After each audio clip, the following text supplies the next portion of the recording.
especialista en diseño urbano de la Universidad Jorge Tadeo Lozano, maestro en geografía de la Universidad de los Andes. Ha trabajado en diversos proyectos con entidades como Contraloría de Bogotá, Universidad Jorge Tadeo Lozano. Fue decano de la maestría en Ciudad y Territorio de la Universidad Jorge Tadeo Lozano. En la Alcaldía Municipal de Villeta, Cundinamarca, Pablo Bocarejo Ingenieros, Universidad Nacional de Colombia, Ministerio de Cultura, Dirección de Patrimonio, Consorcio Estrategas KGR, Ministerio de Ambiente y Vivienda y Desarrollo Territorial, EPIPSA Colombia, Secretaría Distrital de Movilidad EPIPSA Colombia, Corporación de Universidades del Centro de Bogotá, Secretaría Distrital de Planeación, Programa de las Naciones Unidas para el Desarrollo PNUD, Banco Interamericano del Desarrollo BID, entre otros. El arquitecto José David Pinzón pertenece a la red RIGES, también gran compañero de la red, pertenecemos a la misma red RIGES. Se nos va para Chile en estos días porque tenemos un evento en Cartagena. Él se nos va para Chile a representar a la directora de la Universidad Jorge Tadeo Lozano en un tema bastante hermoso. Entonces damos la bienvenida, por favor, les pido un aplauso al arquitecto José David Pinzón.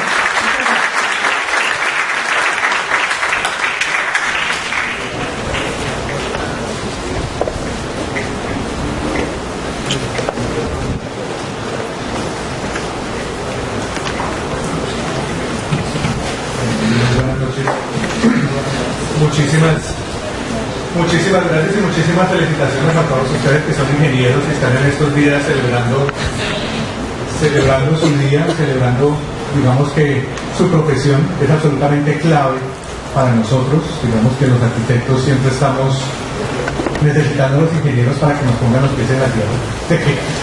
Esta presentación está orientada un poco para, digamos que, para personas que no tienen la menor idea de cuál es el tema del sistema de información geográfica. La intención de la presentación inicialmente era de alguna manera poner en contexto este tema de sistemas de información geográfica, qué son, más o menos para qué sirven, ver algunas aplicaciones mínimas que hemos tenido o que hemos desarrollado en unas líneas de investigación que son bastante particulares porque no son unas líneas de investigación, digamos que estandarizadas en temas de construcción. Están más vinculadas con unos temas estratégicos diferentes.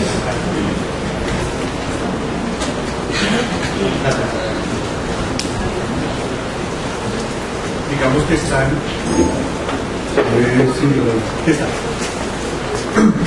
organizadas con unos temas estratégicos diferentes. La experticia mía y la experticia en el sistema de información geográfica tiene más que ver con temas de diseño urbano y con temas de análisis del territorio. Digamos que el diseño urbano entendido más en temas de planificación estratégica, entendido más en temas de ordenamiento territorial, en temas de desarrollo de proyectos estratégicos a nivel de ciudad y algunas líneas de investigación en el tema y en temas de análisis del territorio, en parte por razones académicas, con tesis de grado, con líneas de investigación, con algunas cosas, digamos que desde la formalidad de la investigación.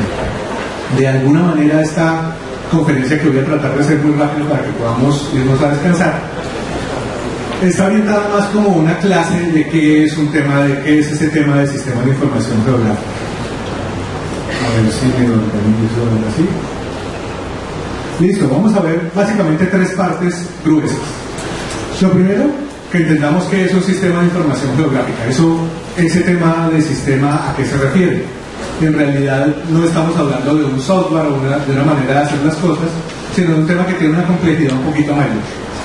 Vamos a ver un tema de información, y ese tema de información es absolutamente clave desde el punto de vista de ingeniería, porque una buena parte de la labor de los ingenieros es en la recolección de información, es en la captura de información, es en la descripción del territorio, y cuando estamos hablando de sistemas de información estamos hablando de grandes escalas de información. No estamos hablando del levantamiento de un predio, que vamos a ver cosas de ese estilo, sino del levantamiento de una ciudad completa, de un plan de ordenamiento completo, de un territorio completo.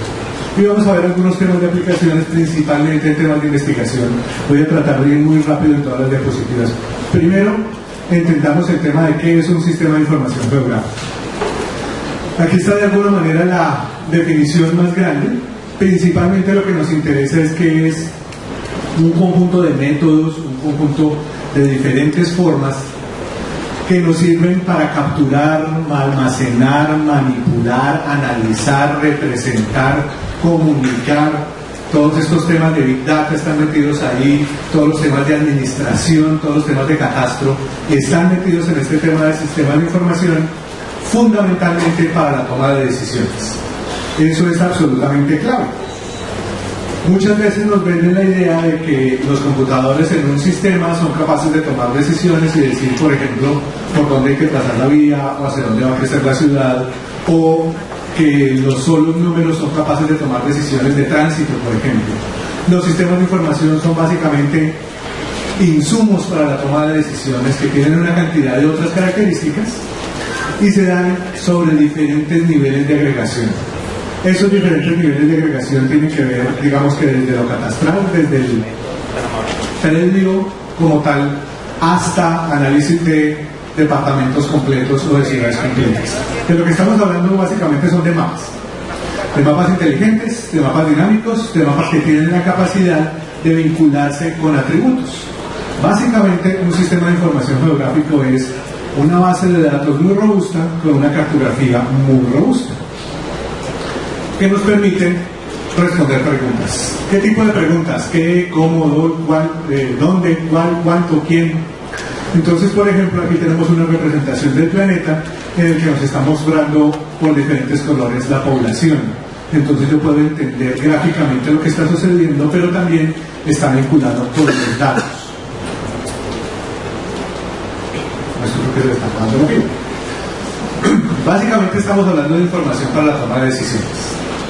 Eso quiere decir que estamos tratando de representar algunas variables del mundo real en una forma digital de tal manera que podamos estructurar información que nos sirva para tomar ciertas decisiones en el territorio.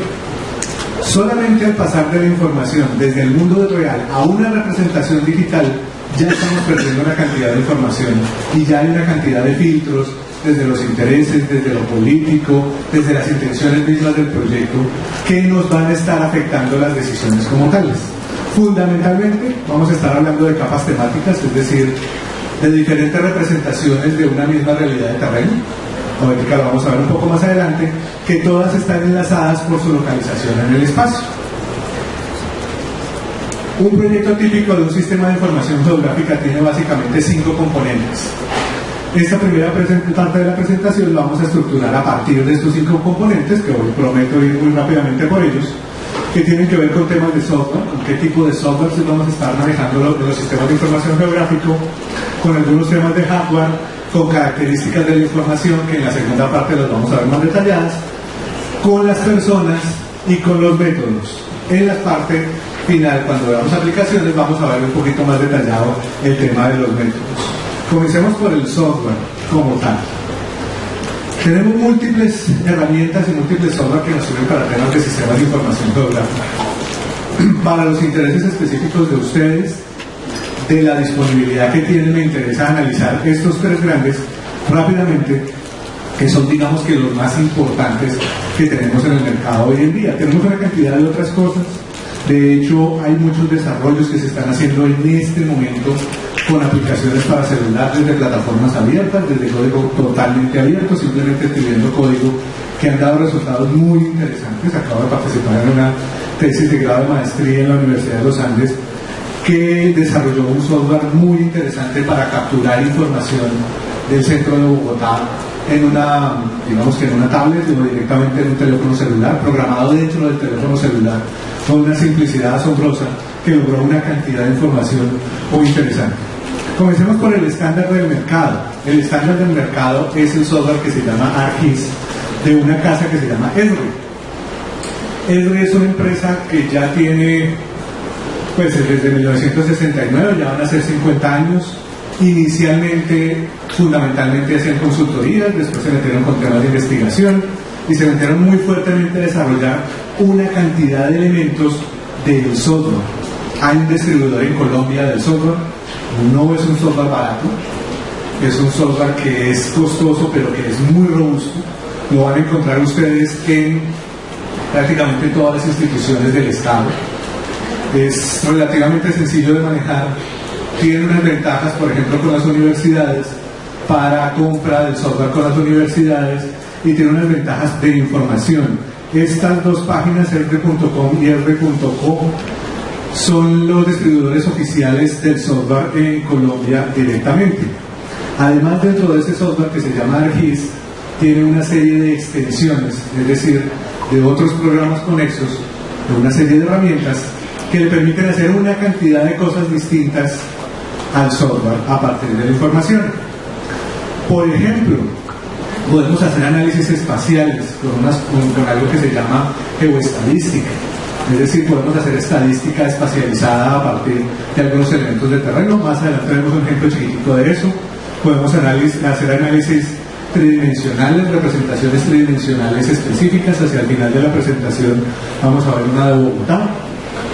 Podemos hacer análisis geoestadísticos, análisis de redes. Esos son muy interesantes para las personas que trabajan con temas viales, porque me permite hacer análisis de capacidad de las vías, de velocidades, de tiempos, de rutas más cortas, de digamos que de distribución. Por ejemplo, si yo necesito distribuir algunos elementos, como decir, por ejemplo, necesito distribuir el periódico, ¿cuál es la ruta más fácil para distribuir el periódico? Ese tipo de cosas. Tengo otros que me sirven para producir cosas, tengo otros que me sirven para producir, por ejemplo, periódicos. Hay una cantidad de diferentes alternativas del software. Aquí voy a hacer solamente clic por acá, porque este es un video cortico de una extensión del programa que se llama 3D Analyst. Lo que hacen es una representación completa de un sector de ciudad. Aquí lo tenemos es contra una pantalla en una conferencia de usuarios del programa Esri. Fíjense la calidad y la cantidad de representación temática que puedo tener en el software en ese momento. Ese tipo de cosas son, digamos que relativamente fáciles de hacer al interior del software de Esri, pero es un software muy costoso. Resulta que como ese software es tan costoso, una serie de personajes se inventaron la otra cara de la moneda. Este, que se los recomiendo mucho, hace más o menos lo mismo que el otro, que el anterior. Es muy parecido en temas de herramientas, es muy parecido en su funcionamiento, es muy parecido en su ambiente, y es completamente gratis.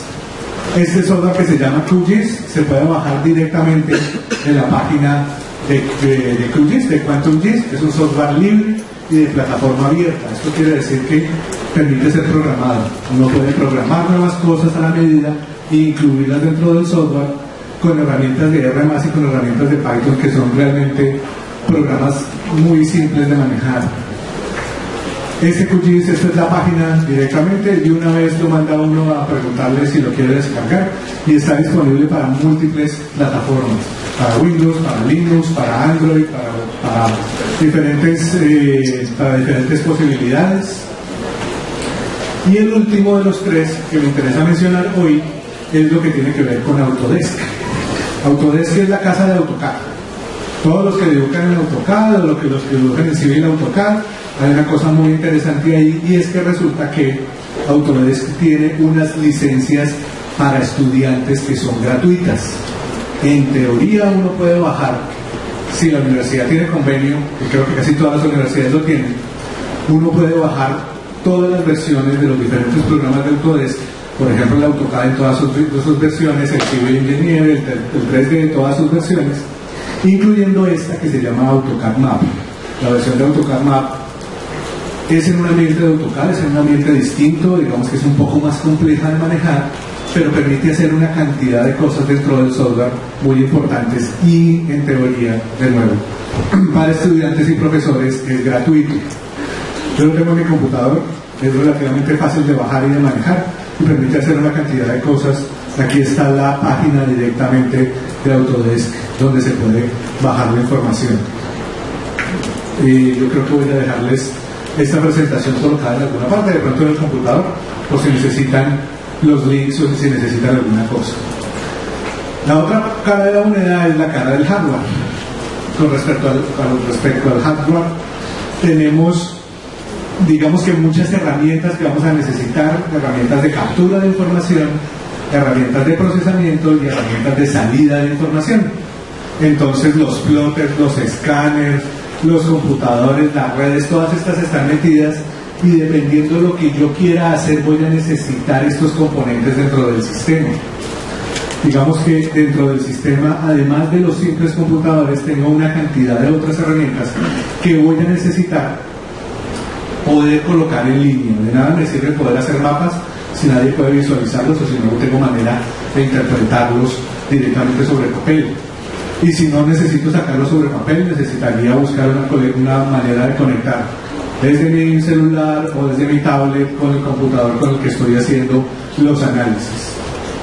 Dentro de estas herramientas de hardware vamos a ver más adelante unas muy interesantes. Aquí hay un ejemplo, si quieres ayúdame a darle por favor clic. Este es un ejemplo muy interesante desde el tema de hardware. Aquí se ve un poquitico, digamos que deformada la señal, pero aquí lo que hay es una cosa que es un radar que está apuntando a una caja que está llena de arena y hay unos niños jugando en la arena.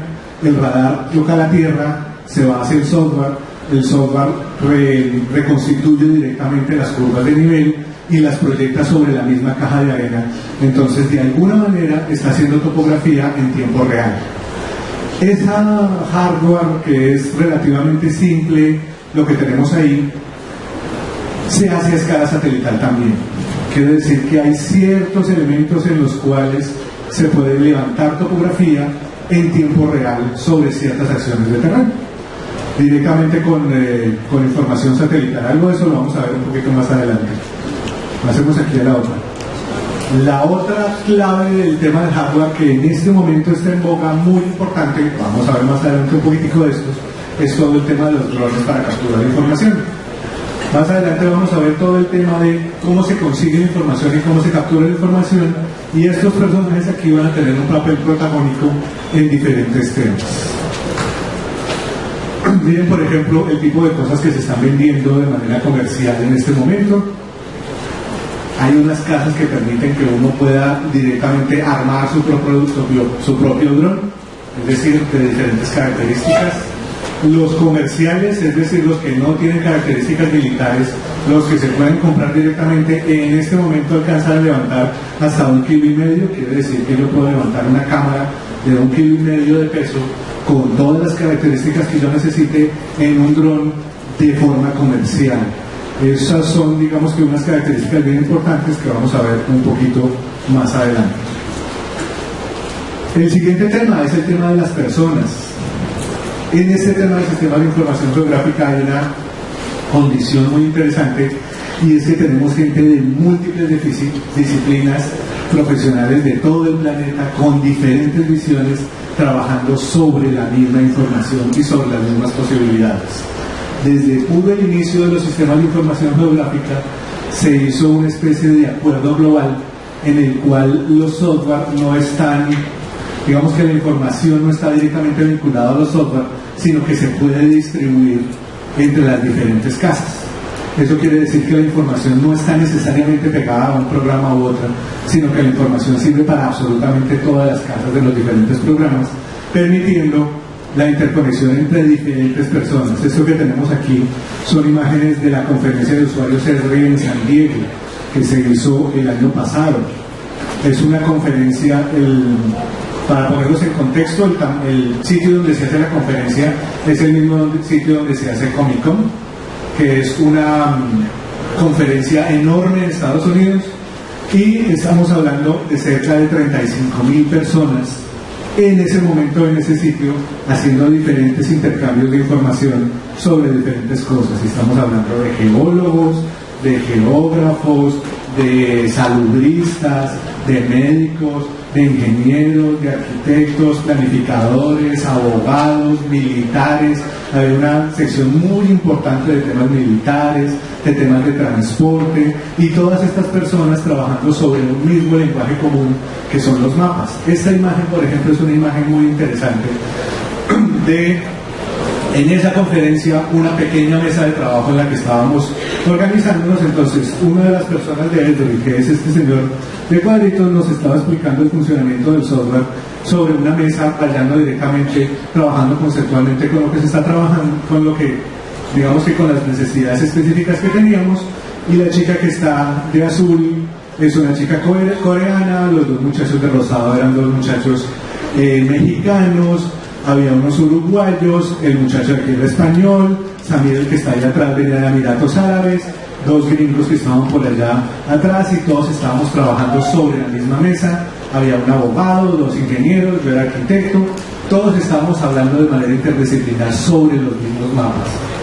que de hecho en este punto no eran mapas, sino eran puras herramientas de análisis geográfico. Fíjense el tipo de cosas que están sucediendo ahí, que eso no son unos ejercicios de interacción muy interesantes. Una cosa muy importante que tienen los sistemas de información geográfica, y sobre todo que tienen los mapas, es que nos permiten hablar en un lenguaje técnico común entre diferentes personas. Para un ingeniero y para un arquitecto a veces es bastante difícil hablar, porque el ingeniero está muy pegado a los números y a unas reglas, y el arquitecto está muchas veces soñando con unas cosas distintas. Y si a eso usted le agrega un abogado y un político en un tema de un plan de ordenamiento territorial, salen los planes de ordenamiento que tenemos ahorita, que son un galimatías a veces de cosas que uno no entiende por qué las cosas terminan siendo así, y la respuesta es porque las escribió el abogado. Dentro de los métodos vamos a ver diferentes cosas, vamos a verlos más adelante. Este es solamente uno de los métodos que se puede utilizar, que es un tema de análisis de implicación prospectiva, que se va a trabajar más adelante. ¿Cómo tenemos la información? ¿Qué tipo de información tenemos? Básicamente, dentro de un sistema de información geográfica vamos a tener dos reinos de información grandes. Unos datos geográficos que me describen el territorio, que me describen el espacio, y unos datos estadísticos que están vinculados a esa representación espacial de los datos. Entonces, lo que tenemos es una serie de cosas que suceden en la Tierra, y esas cosas que suceden en la Tierra las vamos a convertir en una serie de temas y enlazarlos geográficamente. ¿Eso qué quiere decir? Que en el mismo espacio geográfico, en el mismo sitio del planeta, literalmente representados en el mismo sitio del planeta, yo puedo tener los diferentes tipos de suelo y saber las áreas agrológicas, por ejemplo, que encima puedo tener una cobertura de dónde están las áreas verdes, los parques y las zonas de ronda, encima puedo tener las redes de acueducto, vincularlas y revisarlas contra las calles, contra los usos del suelo, contra las divisiones administrativas, contra las alturas, contra la localización, por ejemplo, de antenas celulares. Y al estar enlazadas geográficamente yo puedo saber, por ejemplo, cuál es el impacto de la instalación de una antena celular en la capacidad agrológica de un suelo. Sorprendentemente, esas cosas sí pasan y esas cosas son importantes. Por ejemplo, en la sabana de Bogotá hay unos suelos con unas capacidades agrológicas AAA muy específicas, en los cuales yo no puedo ni siquiera colocar redes de intercomunicación. Entonces, cuando coloco las redes de celular, tengo unos espacios en blanco que necesito utilizar otras alternativas para llenar, y para efectos de planeamiento esos sectores son absolutamente claves. Como estamos sobre un planeta que en teoría es más o menos esférico, pero que en la realidad real se parece más a la geometría de una papa grande, de una papa sabanera, que tiene toda clase de geometrías raras por todas partes, tenemos un tema que es el tema de proyecciones geográficas, es decir, de cómo coger ese esferoide, de cómo coger esa esfera y convertirla en un plano. Los sistemas de información geográfica de esta generación, más o menos de unos 5 años para acá, nos permiten solucionar de manera relativamente rápida todos estos temas de proyecciones.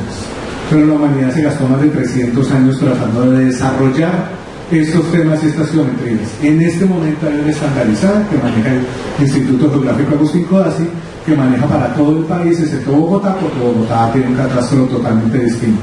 Se pone un mapa de Bogotá y un mapa de Cundinamarca y no pegan, y eso tiene unas implicaciones en política pública muy importantes. Vamos a pasar a este tema relativamente rápido.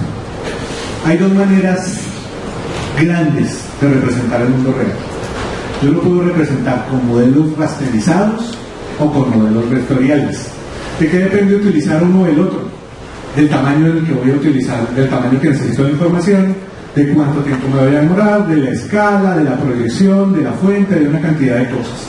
Con modelos rasterizados nos estamos refiriendo a ortofotomapas, imágenes de satélite, de radar, todos los que terminan siendo imágenes con los cuales yo puedo representar de alguna manera rápida grandes porciones de terreno, pero tienen ciertas características que, por ejemplo, no me permiten medir áreas de una manera tan clara. Pero hay cosas que sí me permiten hacer. Lo que tenemos aquí es el río Bogotá. Este meandro del río es el sector de Bilbao, en la localidad de Subo, y esta es una aerofotografía de 1981. Esto es 1991 y esto es el año 2005. A esa velocidad está creciendo la ciudad, y cualquier otra herramienta diferente para lograr capturar ese crecimiento simple y sencillamente se queda atrás.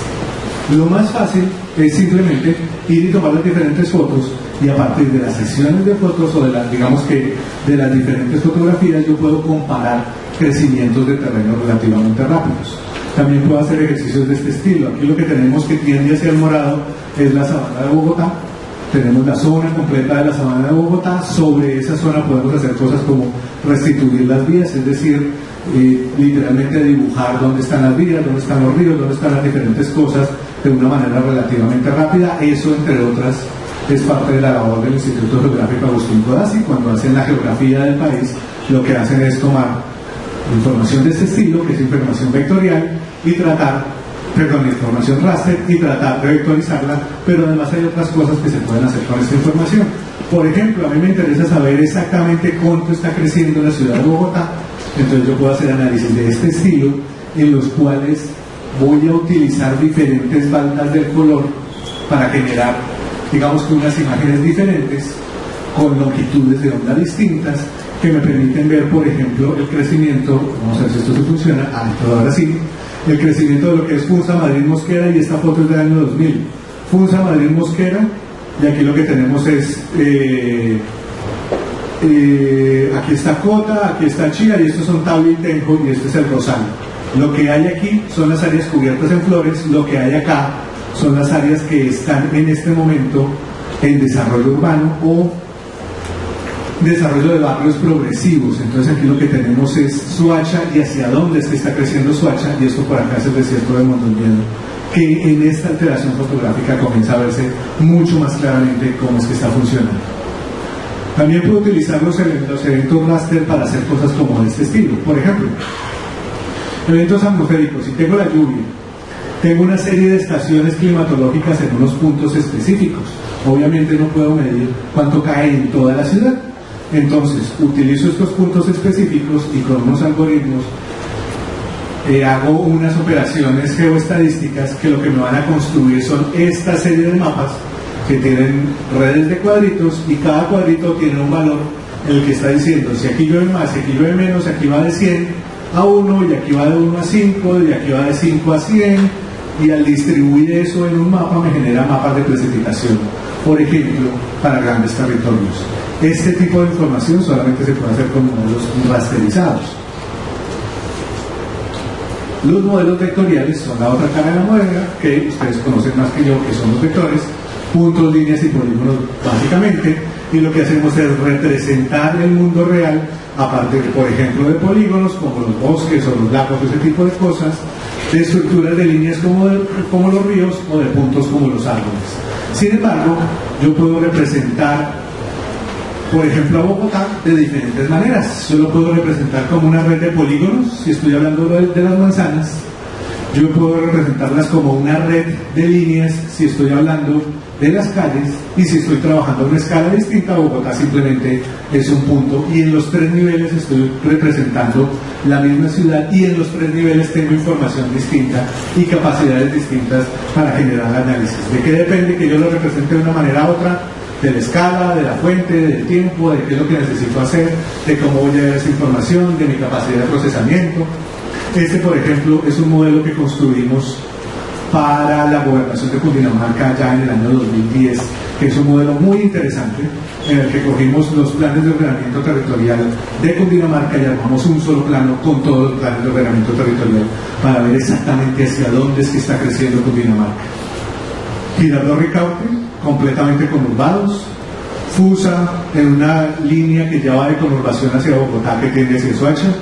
Funza, Madrid, Mosquera, Faca, en una pata que le está saliendo a Bogotá, y hacia el norte una estructura más de puntos. Por aquí tenemos Cota y Chía completamente conurbados, y acá tenemos un huequito muy interesante que ahorita vamos a analizar más en detalle, que tiene que ver con la zona norte de Bogotá. ¿Para qué me sirve en últimas un sistema de información geográfico? ¿Para qué cojo dentro toda esa información y la represento de diferentes formas? Básicamente para administrar cosas, para analizar cosas o para consultar cosas.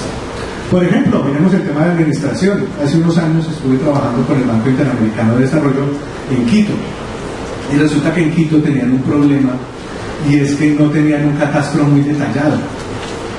Cuando las evaluaciones que logramos hacer acerca de un préstamo que el BID le iba a hacer a Quito, lo que logramos encontrarnos es que cerca del entre el 40 y el 50% de las personas en Quito simplemente no estaban pagando el predial porque no aparecían en la base de datos, porque no estaban en ninguna parte, porque no había un mapa que dijera que ese predial es suyo.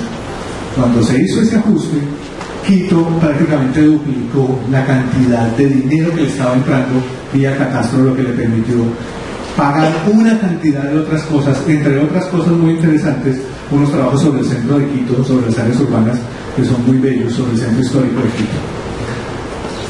Entonces, ¿de qué se trata el sistema? Un dibujito está vinculado con una base de datos, que es una estructura de filas y columnas, en la que cada fila representa uno de los elementos dentro del plano. Y yo tengo mucha información vinculada con ese elemento dentro del plano. Toda la información que tengo vinculada con el elemento la puedo representar de maneras distintas. Básicamente la información dentro del plano es de dos características grandes. Tengo una información geométrica, entonces el software en sí mismo con la sola localización espacial me puede decir el área, el perímetro, con la longitud, las coordenadas y algunas relaciones espaciales como que queda al lado, que queda cerca, cuál es la distancia de una a otra. Y hay una base de datos descriptiva donde yo puedo tener elementos cuantitativos y además elementos cualitativos, como por ejemplo el nombre de la persona, el uso, la identificación, algún tipo de adjetivos. Todo esto me sirve para poder administrar la información. Para poder funcionar un sistema de información geográfico, la gran pregunta es, bueno, ¿y de dónde saco la información?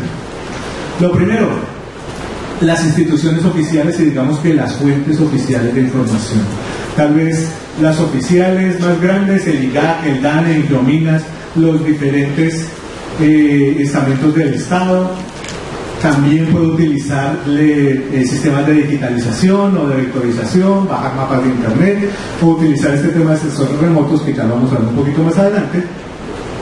Dependiendo del proyecto que yo necesite, voy a necesitar establecer unos criterios para saber de dónde saco la información. Por ejemplo, si quiero analizar el catastro de un municipio pequeño y me voy directamente a las bases del DANE, las bases del DANE tienen una actualización de 2005 que cuando la miro con el catastro del municipio me van a salir cosas locas. Y si a esa base le pego la base que viene catastral del Instituto Geográfico Agustín Codazzi, pues no van a pegar una con la otra porque no pueden pegar, porque la metodología con la que se hicieron fueron distintas, y si sobre eso fue el plan de ordenamiento territorial, pues resulta que un predio tiene 3 y 4 normas, entonces ¿cuál es la norma que me sirve? Pues, en fin, de ahí para allá se abren una cantidad de otros problemas. Muy importante, estas tres o cuatro links, se los voy a dejar también para que los revisen. El primero, Instituto de Infraestructura de Datos Espaciales del Catastro Distrital para Bogotá. Cuando necesiten trabajar en Bogotá, todas las bases catastrales están en internet, están disponibles en formato de AutoCAD, en formato KLM, que es un formato para Google Earth, en formato Shape, que es un formato para sistemas de información geográficas, y en otros formatos como KMZ, que sirven para otros formatos de intercambio. Está toda la información de Bogotá, y con toda me refiero a todas. Están todos y cada uno de los predios de Bogotá actualizados, con el uso de los predios, con el tamaño real de los predios, están todas las edificaciones, con la altura de las edificaciones, hay curvas de nivel cada metro para toda la ciudad de Bogotá, dentro de todo el casco urbano, hay ríos, hay bosques, hay una cantidad de cosas todas libres y gratis desde esta página de internet. Hay otra fuente muy importante que es que se llama SIGOT, Sistema de Información Geográfico para el Ordenamiento Territorial. las bases de lo que es municipio hacia arriba, o sea, de municipio hacia departamento, hacia la nación completa, hacia sectores, de ríos, de vías, de localizaciones de topografía, de diferentes cosas. Incluso hay cerca de 65 entidades del Estado distintas que le generan información al SIGOT, y toda esta información se puede bajar en los formatos que uno necesite. También está el geoportal del DANE. El DANE, uno del DANE puede bajar todos los datos de la encuesta del Censo General 2005 a nivel incluso de manzana. Para efectos de ordenamiento territorial, esos son muy importantes, y está la página del IGAC, que creo que es la siguiente diapositiva, esta, que es el proveedor oficial de información en Colombia para temas geográficos. Un dato muy interesante: a principios de este año estuvimos haciendo una investigación, fuimos al Instituto Geográfico Agustín Codazzi a comprar las planchas. Una plancha es, digamos que a escala 25.000, cerca de un cuarto de la ciudad de Girardot, pero de ese 25.000 solamente se ven manzanas, digamos que 16 de esas para poder ver los predios. Cada una de esas planchas estaba costando 225.000 pesos, 230.000 pesos cada una de esas planchas, con toda la información dentro de un sistema de información geográfico. Fuimos a comprar 35 planchas y nos dijeron: no, es que acaba de salir un nuevo decreto del Estado y entonces cada plancha vale ahora 12.000 pesos. Con la misma cantidad de información, el cambio de escala ha sido absolutamente monumental. No sabemos exactamente por qué. El caso es que ya no están cobrando el hacer la información, sino solamente el servicio. Eso es el Instituto Geográfico Agustín Codazzi en Bogotá. Consiguen información de todo el país, y para muchos propósitos más o menos de escala, un 5.000 hacia arriba. También en algunas zonas se baja un 2.000. La otra manera de obtener información es cuando yo necesito información actualizada o series de tiempo o cosas muy específicas, y yo tengo que pararme en el tema de teledetección. Teledetección, o el tema de percepción remota, está parado en toda la estructura de satélites que existe en el planeta. Entonces, me sirve para poder capturar la información. Básicamente, el tema en lo que consiste es que yo tengo el planeta, tengo algún sensor, algún tipo de sensor montado en algún aparato. Por ahora vamos a dejarlo en algún aparato. Puede ser un avión, puede ser una cosa más grande, puede ser un satélite, puede ser un satélite lejano que está viendo el planeta completo. El sensor lo que hace es tomar unos datos, esos datos se procesan de cierta manera para permitir generar esas deformaciones geográficas, y se va a bases de datos espaciales a las cuales yo puedo consultar. Entonces, con estos sistemas, básicamente, cuya fuente de energía es el sol, no voy a pasarla muy rápido para no detallar en esta parte, lo que puedo es tener acceso a una gran cantidad de información que está disponible dependiendo del sensor. Eso quiere decir que, por ejemplo, lo que hace Google Earth es recoger las obras, literalmente, la información que no es comercial, que nadie más compró, que ya no se necesita, y entregársela al software de Google Earth, y yo puedo tener información actualizadísima en Google Earth con una cantidad de cosas, pero tiene otras aplicaciones muy importantes. Digamos que tengo muchos tipos de plataformas, desde baja altitud hasta alta altitud. Dependiendo de la altitud, yo puedo tener una cobertura más grande de terreno o más pequeña. Voy a pasar esto rápidamente. La información que consigo yo en imágenes satelitales, digamos que en temas comerciales, en Bogotá se consiguen relativamente fácil, incluso por internet se pueden comprar ese tipo de imágenes. Depende de estas 4 características: de qué tan grande es el tamaño del territorio que voy a necesitar capturar, de cuánta información en temas de longitud de onda necesito, y ahorita vamos a ver un gráfico de eso, de qué tan detallada es esa información y de cuánto tiempo, cuántas veces la necesito, o si la necesito muy actualizada. Hacemos esto rápidamente. La resolución espectral es el tamaño al cual la definición, el tamaño del píxel como tal. El espectro electromagnético es qué es lo que puede capturar ese sensor remoto. Básicamente tenemos información de diferentes bandas dentro de esa banda visible que me permiten ver diferentes cosas. Entonces, si yo logro tener información, por ejemplo, del infrarrojo y del color real de las primeras tres bandas, yo puedo detectar, por ejemplo, la edad de los cultivos. Entonces, por la cantidad de radiación de los cultivos, puedo saber si los florecimientos son más bajitos o son anteriores. Por algunos algoritmos que yo puedo trabajar, puedo saber también, por ejemplo, los tipos de cultivos, puedo saber si es marihuana o si estamos hablando de bosque húmedo tropical, a partir de la imagen satelital y dependiendo la definición espectral. Yo puedo identificar incluso algunas características del suelo, puedo saber dónde hay más agua y dónde hay menos agua, dónde se inunda y dónde se ha inundado menos. Y el otro tema es la resolución, cuánta información tiene. Yo puedo tenerla solamente en temas de blanco y negro o en temas de muchas tonalidades de gris que me van a dar diferentes capacidades de información. Hacemos esto rápidamente. Básicamente las aplicaciones, las tres preguntas son: ¿para qué lo necesito? ¿Cuáles son los datos que voy a conseguir? Más o menos qué tan grandes, cuánto, para cuántos, y cuáles son las diferentes plataformas que puedo tener. Para efectos de ingeniería, hacemos esto rápidamente, recortamos esto para aquí. Para efectos de ingeniería, la pregunta es: ¿cómo voy a escoger esa información? Si tengo muchas plataformas, ¿cuál es el tipo de sensores? ¿Cuál es el tipo de productos? Depende de las necesidades específicas, de los satélites, del tipo de cosas que hay en el mercado, de una cantidad de cosas que se vuelven a veces demasiado específicas para lo que yo necesito. Y a veces la mejor opción comienzan a ser estos aparaticos. Estos aparaticos, digamos que han estallado en los últimos 4 o 5 años dentro del mercado, específicamente para el tema de sistemas de información geográficas y para el tema de capturas de información. Este que vemos aquí, un Phantom 4, que es la empresa se llama DJI, es digamos que la empresa líder en el mercado en la venta de este tipo de aparatos de drones. Este es casi de juguete, literalmente, está más o menos entre 500 y 800 dólares. Hay diferentes versiones, se puede conseguir aquí en Colombia relativamente fácil. Hay mucho más baratos, se consiguen casi, en este momento hay algunos que se consiguen desde 100.000 pesos en adelante, y pueden hacer una cantidad de cosas bien interesantes a partir de la captura de datos, si uno sabe qué hacer con los datos.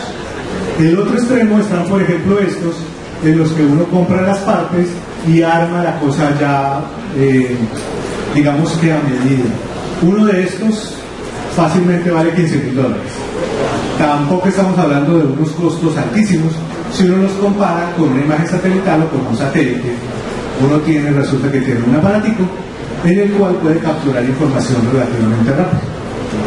Este es un software que está montado sobre la página de ArcGIS. Yo no sé si me ayudas a pasar, por favor, a la página de YouTube, que tenemos un videito cortico.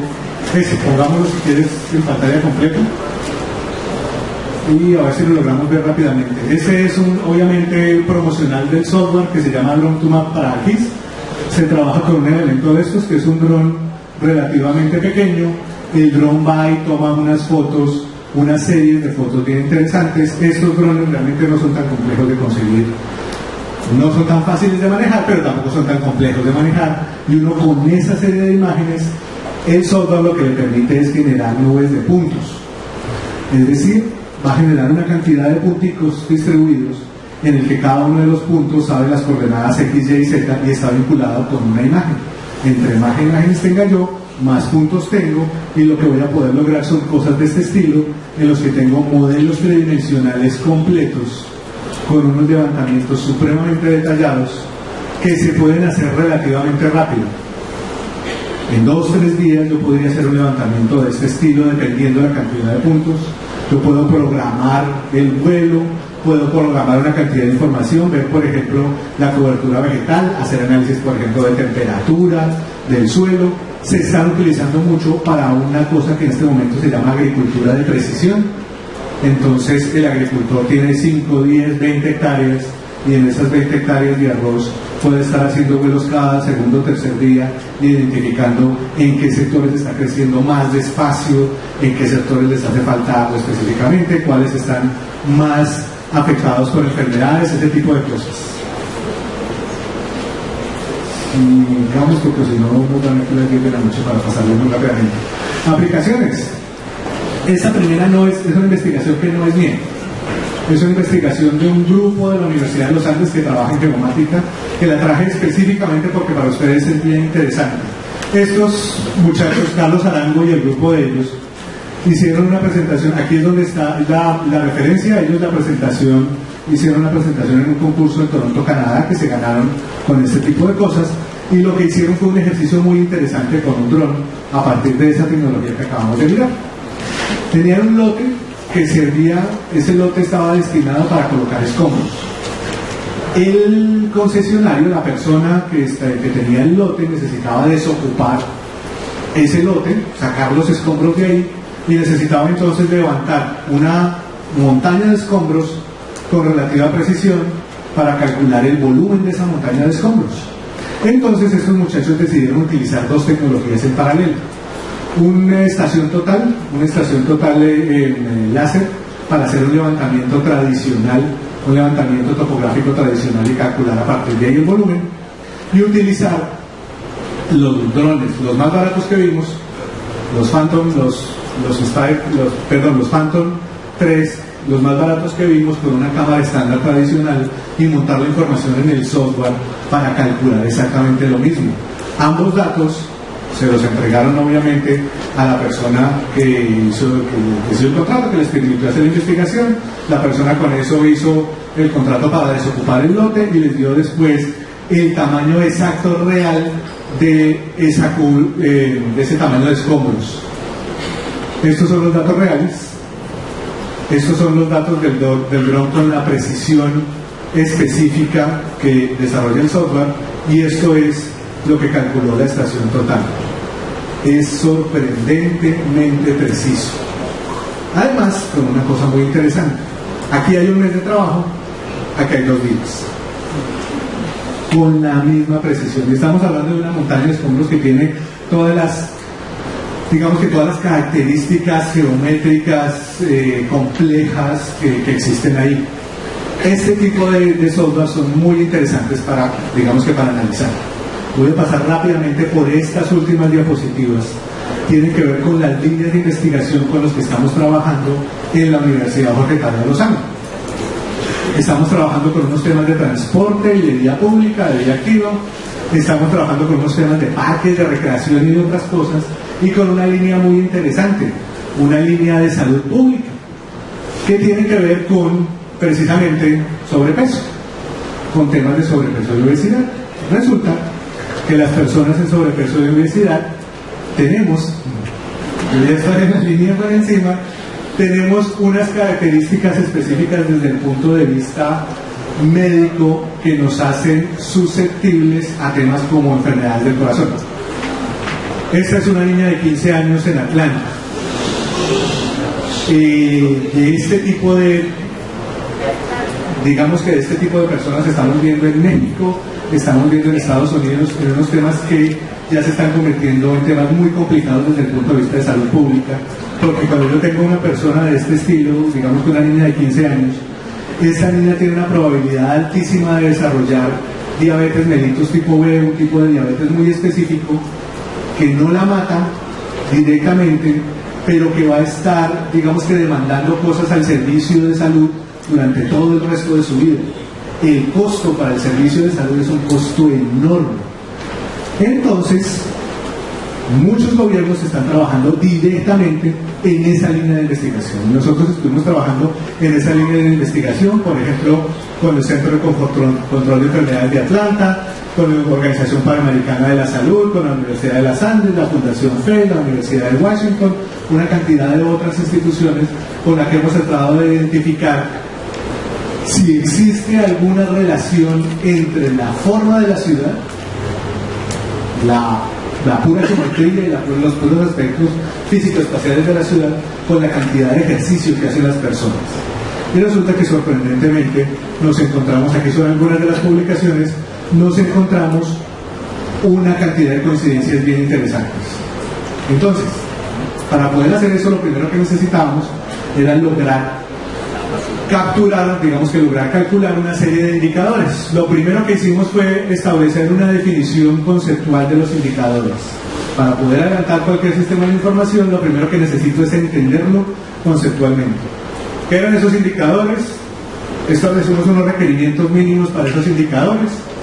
Voy a pasarlos muy rápidamente. Básicamente lo que queríamos era que fueran confiables y que se pudieran repetir. Y lo que queríamos era comparar dos realidades bien interesantes. La ciudad de Atlanta en Estados Unidos, esto es un barrio típico y entonces estamos hablando de la casita de la Barbie en la mitad de un sector verde muy importante, y esto es Bogotá a la misma escala. La misma escala, 1 metro en el otro lado es 1 metro en este lado. Aquí estamos hablando de cerca de 150.000 personas, en el otro lado estábamos hablando de menos de 5.000. Y lo que necesitábamos era buscar la manera de comparar esas dos realidades para ver qué es lo que estaba pasando. Voy a pasarlas muy rápidamente para que miremos solamente algunos temas de metodología, porque si no nos dan las 10 de la noche con todos los datos que hay aquí. Básicamente necesitábamos determinar unidades espaciales que son realmente complejas. Hay unidades de diferentes tipos. Nos fuimos directamente a sectores censales. A esos sectores censales utilizamos una serie de herramientas geográficas para calcular, por ejemplo, el estrato promedio dentro del sector censal, la distancia de cada una de las manzanas a la estación de Transmilenio, la inclinación del terreno, la distancia de los parques, y dentro de esos sectores escogimos unas manzanas donde se hicieron unas encuestas. Necesitábamos identificar además qué les quedaba cerca a las personas dentro de una distancia caminable. Entonces, para identificar la distancia caminable, hicimos el ejercicio de qué pasa si la gente camina 500 metros alrededor del barrio en el que está. Este ejercicio de arriba es midiendo los 500 metros a partir del centro del barrio. Este ejercicio es midiéndolos por entre la red de calles, entonces en los que yo camino 500 metros efectivos. Aquí más o menos estamos comparando los dos y estamos viendo que la gente camina más o menos entre 500 y 750 metros. Tenemos aquí otros tipos de análisis de qué es lo que queda dentro de esos 500 metros. Aquí teníamos unos problemas de superposición espacial. Voy a pasar esto muy rápido. Autocorrelación de los datos, unos temas estadísticos y geoestadísticos supremamente complejos. Algunas metodologías, como por ejemplo cálculo con polígonos de Thyssen, que nos permitían, digamos, que solucionar esa sobreposición espacial y saber a quién le colocábamos los datos de un lado o del otro. Y con un experto internacional de la Universidad de Berkeley, que se llama Robert Cerbero, se desarrollaron una serie de indicadores. Cada uno de esos indicadores se calculó dentro del sistema de información geográfico. Por ejemplo, ese que es la cantidad de personas que viven alrededor de esas estaciones de Transmilenio, la densidad alrededor de las estaciones de Transmilenio en términos de pisos y en términos de ocupación, la densidad de la red de calles en términos de calles contra nodos y la cantidad y calidad de esos nodos. Diferentes herramientas geográficas tuvimos que utilizar, elementos como este de entropía, que tuvimos que utilizar toda la forma para calcular qué tan variada son los usos del suelo en el territorio. Aquí nos encontramos una cosa bien interesante, y es que la gente camina más si hay más usos en el territorio, pero solamente hasta cierto nivel. Si es un barrio en el que solamente tenemos vivienda, la gente camina menos. Y si es un barrio terriblemente comercial y donde hay de todo, la gente camina menos. Hay unas características en la mitad que se pueden explicar directamente. Se calculó un índice de caminabilidad. Este se convirtió en un estándar internacional en 40 países a partir del ejercicio de Bogotá, y utilizamos todos estos datos, variables, cosas explicativas, para explicar exactamente lo que estaba sucediendo ahí. Resultados: la presencia de estaciones de Transmilenio y la mixtura del suelo están asociados con mayores niveles de caminata. Aquí tenemos otro distinto en el que encontramos temas de Transmilenio en Bogotá. Por ejemplo, la inactividad física, la cuarta causa de muertes en el mundo por temas cardíacos y por temas de manejo del azúcar. Básicamente, las mujeres son más inactivas que los hombres. Y temas de actividad física en Colombia: 46.5% de las personas en Colombia son físicamente inactivas. Eso quiere decir que hacen menos de 20 minutos de actividad física al día. Eso quiere decir que somos sedentarios de manera importante. Pero las personas que tienen acceso a una estación de Transmilenio tienen 1.72 veces más probabilidad de caminar y de cumplir las recomendaciones de actividad física. Porque resulta que las estaciones de Transmilenio están más separadas, me toca subir el puente, me toca hacer la cola, y eso tiene unas implicaciones bien interesantes en actividad física. Hacemos esto rápidamente. Básicamente se hicieron datos, se compararon datos efectivos con algunos participantes.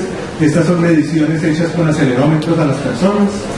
Entonces tenemos algunos momentos del día en las que las personas que usan Transmilenio hacen más ejercicio. Aquí tenemos unas conclusiones. Los últimos que voy a pasar rápidamente. Este tema lo presentamos la semana pasada. Nos encontramos un tema bien interesante con el tema de distribución por estratos, con el tema de ciclovías y ciclorrutas en Bogotá.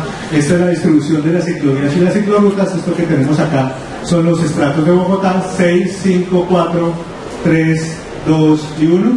Aquí están los diferentes estratos. Sí, efectivamente hay una concentración de estratos 4, 5 y 6 en unos puntos muy específicos, y cuando uno los contrasta contra la red de ciclovías, de bicicarriles, las redes de Transmilenio, las estaciones de SITP, y lo que hicimos fue un análisis en el que para cada una de las manzanas identificamos cuál era la ruta más corta para llegar, por ejemplo, en este caso, a la ciclovía, incluyendo los puentes peatonales y todo este tipo de cosas. Eso lo hicimos para la totalidad de las manzanas de la ciudad de Bogotá, 43.000 manzanas. Y nos encontramos unos datos interesantes. Por ejemplo, la red de lo que llamamos ciclorrutas. Esta es la distancia caminable de 500 metros, esto es estrato 6 y esto es estrato 1.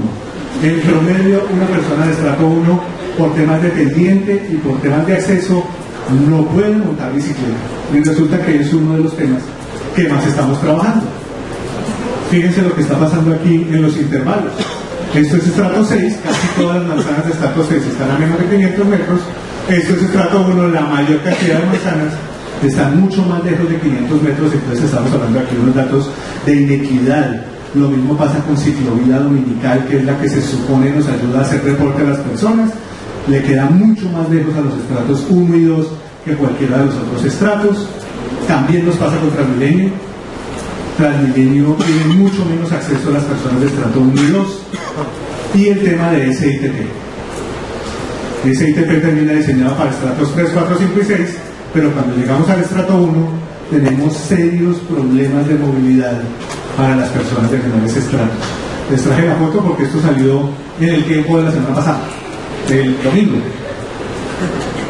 Literalmente los datos. Otras aplicaciones que hemos trabajado: análisis y seguimiento de planes de ordenamiento territorial, en los cuales podemos comparar desde un estado inicial hasta el tema de revisión del plan de ordenamiento territorial con un sistema de información geográfica, todos los variables e indicadores del modelo de ordenamiento. Eso significa el expediente municipal hecho al interior del sistema. Este es un ejemplo, por ejemplo, de todos los planes de ordenamiento de los diferentes municipios de Cundinamarca, con un ejercicio de armonización de esos diferentes planes de ordenamiento que nos permitió generar un modelo de planificación estratégica a partir del cual, entre otras cosas, como las 4G, salieron a partir de este tipo de modelos para Cundinamarca. Por último, rápidamente voy a mostrar son formas de representación de los datos. Esta, por ejemplo, el tamaño de la barra corresponde al Producto Interno Bruto de cada uno de los departamentos, y esta es Bogotá. Esto es lo que pesa Bogotá en Colombia con respecto a el Valle de Aburrá, con respecto a todo el valle. Los demás son departamentos: Bolívar, Magdalena, los diferentes departamentos en una representación tridimensional del resto del país. Esta es una representación tridimensional de la estratificación en Bogotá. Muchas gracias, creo que nos apagaron la luz, no sé si para poder ver mejor. Esta es una representación de la estratificación de Bogotá. Aquí tenemos a Soacha, Funza, Madrid, Mosquera, y esto es Chía y Cota. Interesantísimo este sector de acá. Si ustedes se dan cuenta, Bogotá son dos ciudades. De la 26 hacia el norte están los ricos, de la 26 hacia el sur estamos los pobres. Entonces, en este sector de aquí, es cierto, En este sectorcito de aquí donde hay un hueco interesante queda la reserva Thomas Van der Hamen. Entonces, este solo cuadrito, cuando yo veo la situación de la reserva, explica los intereses tan fuertes que se tienen en ocupar la reserva Van der Hamen, ojalá con edificios de 40 y 50 pisos para estratos 5 y 6. Y en cambio de este lado, donde se pega el Tunjuelo con el Bogotá, es donde se está haciendo vivienda de interés prioritario para la ciudad dentro de nuestros modelos de ordenamiento. Otros planos de representaciones que hemos hecho al interior de la especialización en diseño urbano, los usos del suelo en Bogotá para toda la ciudad, contra las estaciones de Transmilenio, las rutas de las estaciones de Transmilenio y un ejercicio que voy a pasar muy rápidamente, muy específico para la zona de alrededor de la Universidad Jorge Tadeo Lozano, en el que estábamos pensando en un plan estratégico de crecimiento de la universidad. Entonces se hizo un ejercicio de evaluación, todo se montó en el sistema de información geográfico y lo que les voy a mostrar básicamente rápidamente son el tipo de mapas que pueden salir. Mapa de localización, la ocupación del territorio, contra los pasivos y contra la ocupación de las manzanas, la altura total y los predios de cuánta área construida, cuántos predios, cuánto espacio público, todos los temas de transporte, cantidad de rutas de transporte, la distribución de las rutas de transporte para cada una de las esquinas estratégicas de la ciudad. Aquí tenemos por dónde llega la gente, estos son peatonales, por dónde se va la gente, cuáles son los puntos de conflicto principales, dónde quedan los semáforos, cuáles son los lotes vacíos para parqueadero y con oportunidades de desarrollo urbano que ya se están ocupando en este momento, los usos del suelo, las alturas, las áreas de vivienda, localización de población vulnerable. Voy a pasar esto rápidamente, los estratos de la ciudad en su contexto, los bienes de interés cultural. Uno hacía clic sobre el mapa y identificaba la foto de cada uno de los bienes de interés cultural que están presentes y los vamos a dejar solamente con esta última diapositiva. En realidad son dos. Esto es un modelo tridimensional de Bogotá, del centro de Bogotá, sobre el cual se implantaron algunas primeras ideas del proyecto. Este proyecto ya tiene algunos años, digamos que el tema ha cambiado bastante, el software ha aumentado muchísimo, pero en cualquier otro software tratar de hacer un modelo tridimensional de todo el centro de la ciudad es un reto absolutamente gigantesco. Y también lo hicimos para temas de arquitectura, en el que vemos ya en detalle la Universidad Jorge Tadeo Lozano completa, con todos los pisos, con todos los vanos, con toda la arquitectura, y en este momento era para analizar el desarrollo de este edificio que está aquí en la esquina y su impacto en el interior de la Universidad Jorge Tadeo Lozano. No los molesto más, es más